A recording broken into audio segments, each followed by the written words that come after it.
శివ సురభిలు ఇద్దరూ కలిసి మంచి ఫినిషింగ్ తో king of the world ornament ని తయారు చేశారు. ఆ తర్వాత సురభి కోసం ఓ విల్లా కొనటానికి వెళ్లాడు శివ. అతను విల్లా కొనటానికి వెళ్లినప్పుడు సురభి నుంచి ఫోన్ వచ్చింది. వాళ్ళు ఎంతో కష్టపడి తయారు చేసిన king of the world thefting కి గురైనట్లు తెలిసి షాక్ అయ్యాడు శివ. ఆఫీస్ లో అందరూ సురభిని పాయింట్అవుట్ చేస్తారు. ఎగ్జిబిషన్ టైం కి కింగ్ ఆఫ్ ది వరల్డ్ దాని స్థానంలో అది ఉంటుందని ఛాలెంజ్ చేస్తాడు శివ. ఆ తర్వాత సురభి శివలు ఇద్దరూ కలిసి ఆఫీస్ నుంచి ఇంటికి వస్తారు. వీళ్ళు ఇంటికొచ్చే సమయానికి టెన్షన్ గా సోఫాలో కూర్చుని వీళ్ల కోసమే ఎదురుచూస్తున్నారు రేణుకాదేవి, శ్రవణ్లు. సురభి శివలను చూడగానే ఒక్కసారిగా వాళ్ళు లేచి, ఏం జరిగింది? మీరు తయారు చేసిన ఆర్నమెంట్ ఎలా మిస్ అయింది? ఏంటి శివ, కనీసం నువ్వైనా ఆర్నమెంట్ ని జాగ్రత్తగా చూసుకోవద్దా? నా కూతురికి ఒక మంచి అవకాశం వచ్చింది అనుకుంటే ఇప్పుడది నాశనమైపోయేలా ఉంది. లైఫ్ అంతా ఈ బాధతోనే ఉండాలి అని అన్నది రేణుకాదేవి. ప్రాబ్లమేం లేదు, ఇది చాలా చిన్న విషయం, మీరు ప్రశాంతంగా ఉండండి అన్నాడు శివ. ఏంటి, ఇది చిన్న విషయమా? ఎలా చెప్తున్నావు నువ్వు? నీకేమైనా మెంటలా? 10 లక్షల విలువైన ఆర్నమెంట్ థెఫ్ట్ అయితే అది అసలు సమస్యే కాదన్నట్లు మాట్లాడుతున్నాడు మీ అల్లుడు అని శ్రవణ్తో అంది రేణుకాదేవి. శివని చూస్తుంటేనే ఆమెకు చిరాకు వస్తుంది. తన కూతురు ఈ పరిస్థితుల్లో ఉండడానికి కారణం అతనే అని రేణుకాదేవి ఫీలింగ్. ఏంటి శివ ఇలా చేశావు? నువ్వైతే జాగ్రత్తగా ఉంటావు అనే కదా తనకి అసిస్టెంట్ గా తీసుకుంది. నువ్వే ఇలా పట్టించుకోకుండా ఉంటే ఎలా అన్నాడు శ్రవణ్. నేను ముందు నుంచి చెప్తూనే ఉన్నాను అతను ఆ జాబ్ కి కరెక్ట్ కాదు అని. కాని నా మాట ఎవరైనా వింటేనే కదా. సురభి ఆర్నమెంట్ డిజైన్ చేయడంలో బిజీగా ఉంటుంది. అటువంటప్పుడు ఆ ఆర్నమెంట్ ని జాగ్రత్త చేయాల్సింది అసిస్టెంటే కదా. పని అంటే ఎలాగో చేత కాదు, కనీసం ఆ ఆర్నమెంట్ ని జాగ్రత్త చేయడం కూడా నీకు చేత కాదా? ఆర్నమెంట్ పోయినందుకు అక్కడ వాళ్ళని క్షమాపణ అడగకుండా రేపు ఎగ్జిబిషన్ లో ఆర్నమెంట్ ఉంటుందని అక్కడే ఉన్న హయ్యర్ అఫీషియల్స్ అందరి ముందు చెప్పొచ్చాడు. ఇప్పుడు ఆర్నమెంట్ ఎక్కడి నుంచి తీసుకొనొస్తాడు అని రగిలిపోయింది రేణుకాదేవి. అమ్మా, టెన్షన్ పడి కోపం తెచ్చుకోకు, నీ ఆరోగ్యం పాడవుతుంది. ఇది నువ్వనుకున్నంత సీరియస్ ఏం కాదు అన్నది సురభి. ఇది సీరియస్ ఏం కాదా? బయట నలుగురు ఏమనుకుంటారో తెలుసా మీకు? సొంత కుటుంబమే మనం నగలు దొంగిలించింది అని మాట్లాడుతుంది. చూడు సురభి, నువ్వే మాకున్న వన్ అండ్ ఓన్లీ హోప్. నీ గురించే మేం బ్రతుకుతున్నాం. నీ లైఫ్ బావుంటేనే మేం బావుంటాం. నీకు మళ్ళీ మళ్ళీ ఇలాంటి అవకాశం రాదు. కాని వచ్చిన అవకాశం కూడా ఈ సంఘటన వల్ల పోయేలా ఉంది. నిన్ను నువ్వు నిరూపించుకోవడానికి ఉన్న ఏకైక అవకాశం ఈ ఎగ్జిబిషన్. ఇప్పుడు ఇది కూడా పోయింది. ఇప్పుడు నిన్ను తీసేయటమే కాదు, మళ్ళీ ఎప్పుడు జ్యోతి టవర్స్ లోకి ఎంట్రీ కూడా ఉండదు అని ఆందోళనగా అంది రేణుకాదేవి.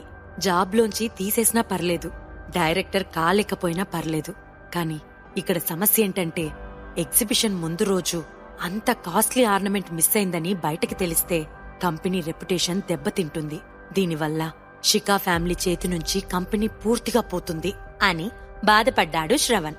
ఇప్పుడీ పరిస్థితికి కృతిని కాని జైని కాని ఏమైనా హెల్ప్ అడగాలన్నా కూడా ఈ శివ కృతి పెళ్లప్పుడు జైతో గొడవ పెట్టుకున్నాడు. ఇతని కేర్లెస్నెస్ వల్ల మన కుటుంబం కూడా రోడ్డున పడ్డది అని అన్నది రేణుకాదేవి. ఆమెకు ముందు నుంచే శివ అంటే కోపం. ఈ సంఘటన వల్ల ఆమె మనసులో ఉన్నదంతా కూడా బయట పెడుతుంది. ఇదంతా కాదు కాని ఆ BMW కార్ ఎలా కొన్నావ్ అని అడిగింది రేణుకాదేవి. ఆ కార్ శివది, ఆయనే కొన్నాడు అన్నది సురభి. ఓ, ఈ పని కూడా తమరేనా చేసింది?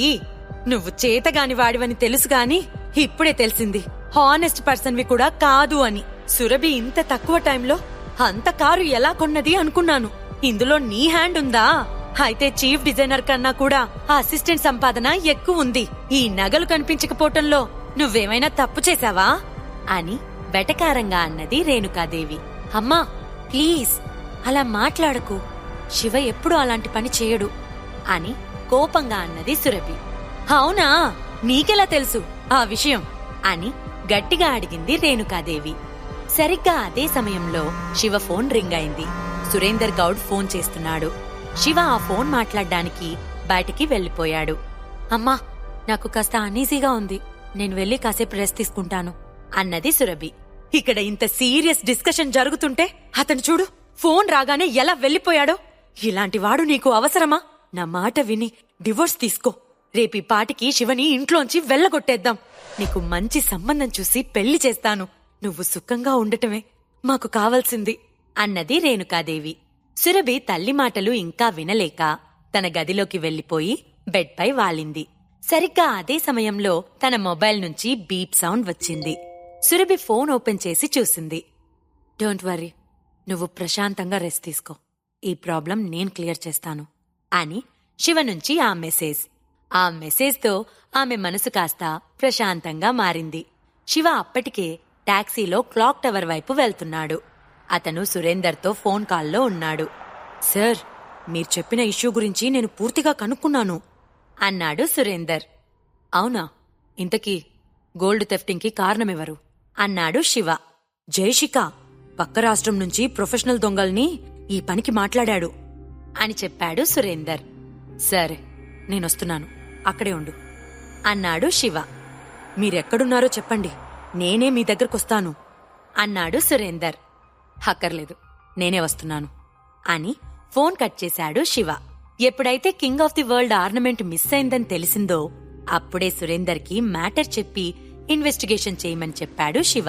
పావుగంటలో సురేందర్ని చేరాడు శివ. శివ రాగానే సురేందర్ స్ట్రాంగ్ కాఫీ ఇచ్చాడు. శివ కాఫీ సిప్ చేస్తూ సురేందర్ వైపు చూశాడు. సురేందర్ చెప్పటం మొదలుపెట్టాడు. సార్, మీరు చెప్పినట్లు నేను ఎంక్వైరీ చేశాను. జైని, రాహుల్ని రీసెంట్గా ఎవరెవరు మీట్ అయ్యారు అనే విషయాలపైన నేను ఫోకస్ పెట్టాను. మన పక్క డిస్ట్రిక్ట్లోని రాబిట్ అనే పేరుతో ఉన్న వ్యక్తి ఈ దొంగతనానికి పాల్పడ్డాడు. అతను 2 days బ్యాక్ జైని కలిశాడు. రాజస్థాన్, మహారాష్ట్ర ఇలా పలుచోట్ల రాబిట్ అనే వ్యక్తి థెఫ్టింగ్ కి పాల్పడ్డట్లు పోలీస్ రికార్డులలో ఉంది. నేను నా మనుషుల్ని పంపించి ఆ రాబిట్ ఆచూకీ కనుక్కున్నాను. సామరస్యంగా king of the world ornament ని నా మనుషులకే అప్పచెప్పమని రిక్వెస్ట్ చేశాను అని చెప్పాడు సురేందర్. శివ కళ్ళు మాత్రమే పైకి లేపి అతని వైపు చూశాడు. సురేందర్ కాస్త డల్ అవుతూ, ఆ రాబిట్ కి నా ప్రత్యర్థి అయిన డేవిడ్ సపోర్ట్ ఉందని తెలిసింది. నా మనుషులు రాబిట్ దగ్గరికి వెళ్తే వాళ్ళని డేవిడ్ బంధించాడు అని చెప్పాడు.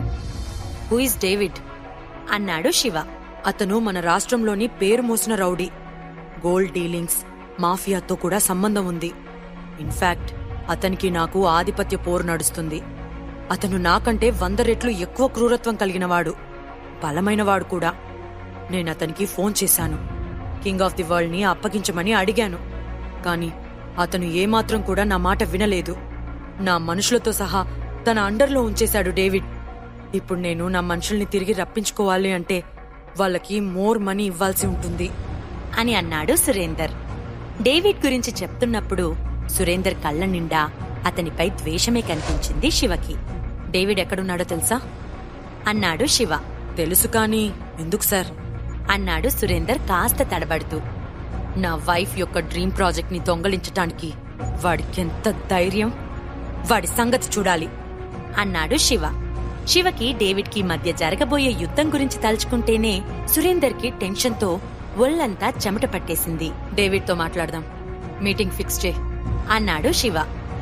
సార్, అతను మన దగ్గరికి రాడేమో, మాట్లాడ్డానికి మనమే అతని దగ్గరికి వెళ్లాల్సి ఉంటుంది అన్నాడు సురేందర్ కాస్త సంకోచిస్తూ.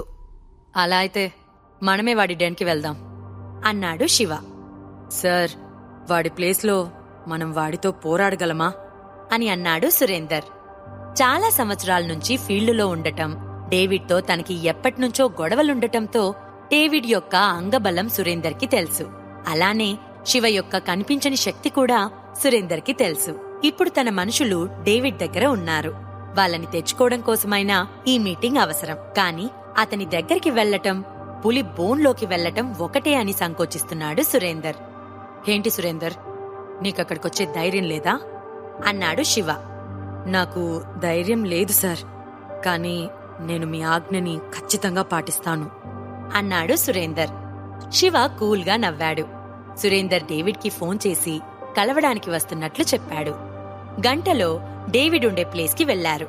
ఎంట్రన్స్ దగ్గర డేవిడ్ మనుషులు చాలా మంది ఉన్నారు. వాళ్ళు చాలా బలంగా కర్డు కట్టిన నేరస్తుల్లా కనిపిస్తున్నారు. వాళ్ల చూపు కాస్త భయంకరంగా ఉంది. వాళ్ళు శివని, సురేందర్ని చెక్ చేసి, మీరిద్దరు మాత్రమే లోపలికెళ్లాలి, వీళ్ళు లోపలికెళ్లటానికి వీల్లేదు అని సురేందర్ అనుచరులని ఆపేశారు. డేవిడ్ ఉండే డెన్ పాత ఫ్యాక్టరీలా ఉంది. లోపల ఓల్డ్ ఐరన్ అంతా కూడా చెల్లాచెదురుగా పడేసి ఉంది. లైట్లు చాలా తక్కువగా వెలుగుతున్నాయి. చాలా వరకు చీకటిగా ఉంది. డెన్ లోపల దాదాపు 50 మంది పైన రౌడీలు ఉన్నారు. వాళ్ళు చూడటానికి చాలా క్రూరంగా కనిపిస్తున్నారు. డెన్ మధ్యలో ఓ ట్రయాంగిల్ టేబుల్ ఉంది. దాని చుట్టూ 2 చైర్స్ ఉన్నాయి. ఇంతలో అక్కడికి డేవిడ్ వచ్చాడు. హాయ్ సురేందర్, ఎలా ఉన్నావు? ఎంత కాలమైంది నిన్ను చూసి అని స్నేహపూర్వకంగా పలకరించాడు డేవిడ్. మన పలకరింపులకి పాత కక్షలకి ఇది సమయం కాదు. సూటిగా విషయంలోకి రా. నేను నీతో గొడవ పడ్డానికి రాలేదు, నా మనుషుల్ని తీసుకుపోవటానికొచ్చాను అని అన్నాడు సురేందర్. ఓహో, నువ్వు గొడవ పడ్డానికి రాకుంటే నీ వెంట నీ అనుచరులు ఎందుకొచ్చినట్లు అన్నాడు డేవిడ్ నవ్వుతూ. నిన్ను కలవడానికొచ్చేటప్పుడు ఖాళీ చేతులతో ఎలా రమ్మంటావు అన్నాడు సురేందర్. డేవిడ్ ఓ నవ్వు విసిరి, ఒరే ఎవరక్కడా, సురేందర్ మనుషుల్ని వదిలేసేయండి అని తన అనుచరులకి చెప్పాడు. డేవిడ్ అనుచరుడు ఒక గదిలోకి వెళ్లి అందులోని సురేందర్ మనుషులను తీసుకుని వచ్చాడు. ఈ మధ్య కాలంలో నీకు నాకు ఏ గొడవ లేదు, కాని నువ్వే నీ మనుషులని నా ప్లేస్కి పంపించి మళ్లీ మొదలుపెట్టావు. అందుకే నేను వాళ్ళని బంధించాను. ఇక ఇప్పుడైతే నువ్వు నీ మనుషుల్ని తీసుకుని వెళ్ళిపోవచ్చు అని కూల్గా చెప్పాడు డేవిడ్. అవును సురేందర్, నీ పక్కనున్న ఈ వ్యక్తి ఎవరు అన్నాడు డేవిడ్. ఆయన పని మీదనే నేను నా మనుషుల్ని నీ దగ్గరికి పంపించాను అని గర్వంగా చెప్పాడు సురేందర్. రాబిట్ కోసం వచ్చారా అని అన్నాడు డేవిడ్. రాబిట్ ఎక్కడా అన్నాడు శివ. ఏ రాబిట్, నీకోసం గెస్ట్లొచ్చారు, ఒకసారి వాళ్ళకి కనిపించి వెళ్ళు అని పెద్దగా అన్నాడు డేవిడ్. నేనే రాబిట్ అంటూ తన చేయి పైకెత్తాడు రాబిట్. శివ వాళ్లతో పోరాడాలి అనుకుంటే ఎంతో సమయం పట్టదు, కాని ఇది పోరాడే సమయం కాదు, మాట్లాడి తేల్చుకోవాలి అనుకున్నాడు. షికా గ్రూప్ ఆఫ్ ఇండస్ట్రీస్ నుంచి కింగ్ ఆఫ్ ది వరల్డ్ ని థ్రెఫ్ట్ చేసింది నువ్వేనా అన్నాడు శివ. గొడవ జరగకుండా సామరస్యంగా సమస్య పరిష్కరించడానికి శివ తనను తాను చాలా తగ్గించుకోవాల్సి వచ్చింది. ఆర్నమెంట్ గురించి ఎంక్వైరీ చేయాల్సిన అవసరం నీకేంటి, నీకేం హక్కుంది అన్నాడు రాబిట్.